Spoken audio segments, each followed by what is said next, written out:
remember September 24th, 1991 very well. It was a rainy day. I was walking on campus at Queen's University past the Douglas Library, beautiful stained glass and limestone building, when I heard the horrible, horrible news. One of my favorite human beings, a person I really respect, had just died at the age of 87. This was a man who helped me learn to read. He made learning fun. He took my imagination to places that it had never been before, and he always made me smile, until now. Tears welled up in my eyes. His name was Theodore Geisel, and you too might know him as well as I did by the name Dr. Seuss. And I personally believe Theodore Seuss Geisel was one of the most important people in America in the 20th century. I believe this man was a genius. Ted was born in Springfield, Massachusetts in 1904. His mom's name was Henrietta, and her maiden name was Seuss.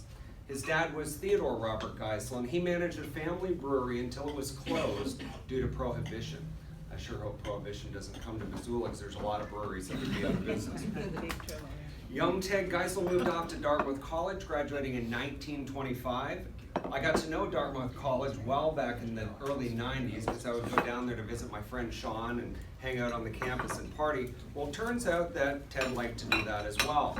One evening he gathered up 9 of his closest friends who were hanging out in his dorm room. They broke open the gin and they got to drinking. Well, in the middle of all this good fun, he was caught. And keep in mind, what did I say? This was prohibition. Okay, so as a result of this infraction, the dean insisted that Geisel resign from all extracurricular activities, including writing in the Humor magazine. While without the administration knowing, he continued to submit work under the name Seuss. Genius tip number 1, it's okay to break the rules. After graduating from Dartmouth, he attended Oxford College, intending to earn a PhD in English literature, where he met Helen Palmer, who encouraged him to drop out of school and pursue a career in drawing. So, like a lot of successful people, he dropped out. He quit. Genius tip number 2, it's okay to quit and head in a different direction. His first nationally published cartoon appeared in 1927 in an issue of the Saturday Evening Post. He was paid $25 for this piece of work, for this illustration, and it was enough to convince him to move to New York City to earn a living in this way. Later that year, Geisel accepted a job as a writer and an illustrator at a humor magazine called Judge. This allowed him to feel financially secure enough to marry Helen. They would remain married for over 40 years and never have any children at all. Geisel's first work, signed Dr. Seuss, first appeared in Judge that same year, and it's been said that he added the doctor as a small joke to his unfinished doctoral pursuits at Oxford. The man did have a sense of humor after all.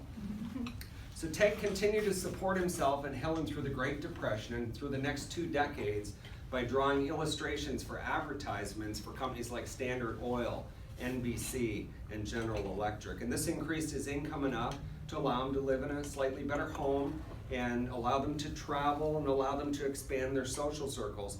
In fact, by 1936, Ted and Helen had traveled to over 30 different countries. Remember what I said earlier? No kids. All right. So he felt that traveling had helped him with his creativity. So genius tip number 3, travel if you want to be more creative. Returning from an ocean voyage to Europe, the rhythm of the ship's engine sounds inspired the poem that became his first book. And to think I saw it on Mulberry Street. The year was 1936. And the book was rejected by over 40 publishers. Ted was walking home that night in complete depression and frustration to burn the manuscript when he had a chance encounter with a college roommate of his that led to its publication. Genius tip number 4. It's okay to be stubborn and persistent even after being told no 40 times if you believe you're bringing something of importance to the world.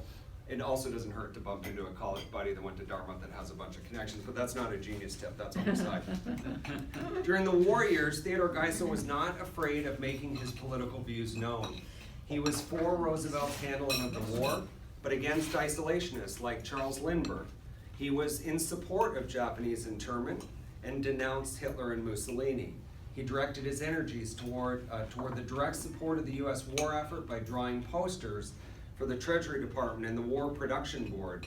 In 1943, he joined the Army as a captain and was commander of the Animation Department. Whoever knew such a department even existed, but he was the commander of it. Commander of the Animation Department. It was here that he helped produce training films and propaganda material. Well, in May 1954, Life magazine published something that would change the trajectory of Ted's life forever. It was a report on illiteracy among school children in the United States. And do you know what the conclusion of that report was? Do you know why children were not learning to read and become literate? Because the books were boring, totally boring. So Geisel was challenged to take 250 words that are important to first graders to recognize and to write a book using only those words. Words like cat and words like hat. And 9 months later, The Cat in the Hat book was produced. The year was 1957. So the book retained the drawing style and the verse rhythms and the imaginative power of Geisel's earlier works, but because of its simplified vocabulary, it could be read by beginning readers. What a marketing genius. He now just expanded his audience for book sales. So this is one of the main reasons I love this man. The Dick and Jane books were boring and dull. The Cat in the Hat and subsequent beginner books like Green Eggs and Ham and One Fish, Two Fish, Red Fish, Blue Fish. These were exciting and simple journeys of self-discovery and allowed you to sync your imagination up with Ted's and go off to places that you'd never been before. And Ted said that getting the Dick and Jane books out of school libraries was probably one of his greatest life accomplishments. Genius tip number 5. Take on challenges. It wasn't easy to write a book with those few words, but guess what? It kind of worked out okay for Ted because he was worth about $75 million by the time he passed, and his estate continues to grow in value to this day. Ted was a very private person. He did not talk about himself. Some thought of him as a recluse, but this can be traced back to an unjustified humiliation he suffered at the age of 14.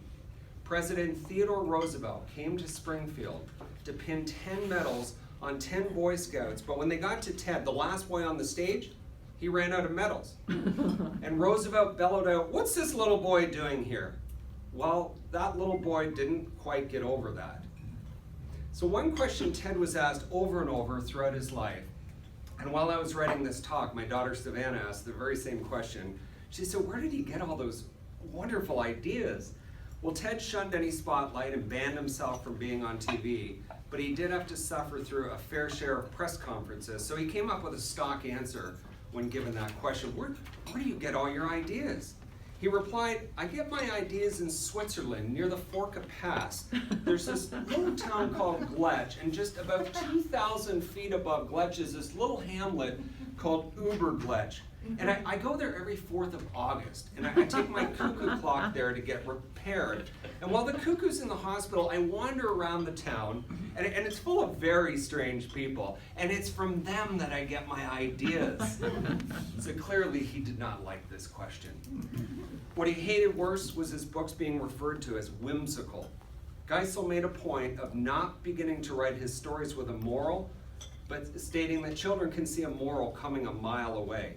But he was not against writing about issues, however, and he stated that there's an inherent moral in any story.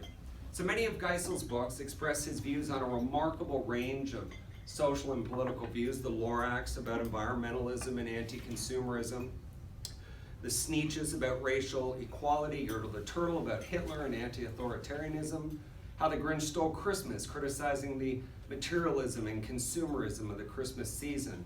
And of course, my personal favorite, You're Only Old Once, okay, which mocks our over-medicated healthcare system. Of course, as a chiropractor, I love this book. So allow me to just read a very small section for you here. So again, there's his illustration. He hated straight lines, always curved, and just crazy imagination. This is called the pill drill. For your pill drill, you'll go straight to room 63, where a voice will instruct you, repeat after me, this small white pill is what I munch at breakfast and right after lunch. And he goes on talking about all these various colored pills and what they do. And the red ones, which make my eyebrows strong. You look like you've got strong eyebrows there. I eat like popcorn all day long. The speckled browns are what I keep beside my bed to help me sleep.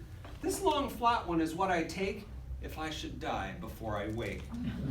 As serious as these views are, Dr. Seuss never seems to take himself or the world too serious. It's impossible to say what's more important in a Dr. Seuss book, the words or the illustrations, because they are totally inseparable. He gave us new words like nerd and Grinch.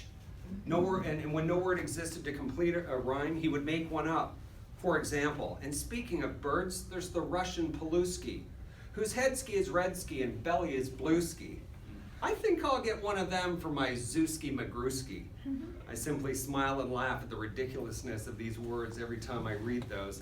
So, genius tip number 6, don't take life too seriously. Laugh at yourself and just make stuff up. Ted's use of poetic meters is off the charts. This is another reason why I believe his work is so fun to read at any age, and maybe even more importantly, the older we get. For example, all ready to put up the tents for my circus? I think I will call it the Circus McGurkus. And now comes an act of enormous enormance. No former performers performed this performance. Theodore Seuss Geisel has received more awards and recognition than I could give in this talk.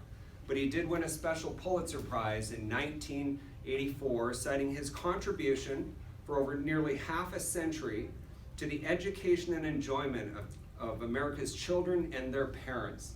Think about that. The education and enjoyment of children and their parents. Aren't our best memories created when we're enjoying ourselves?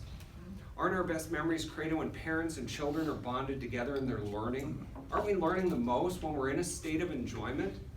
What Geisel's books say about fairness, discrimination, peace, the environment, consumerism, and humanity in general is finding more and more advocates every year.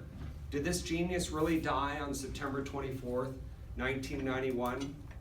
I don't think so. His name and his art live on in perpetuity. I love you, Dr. Seuss. Thank you.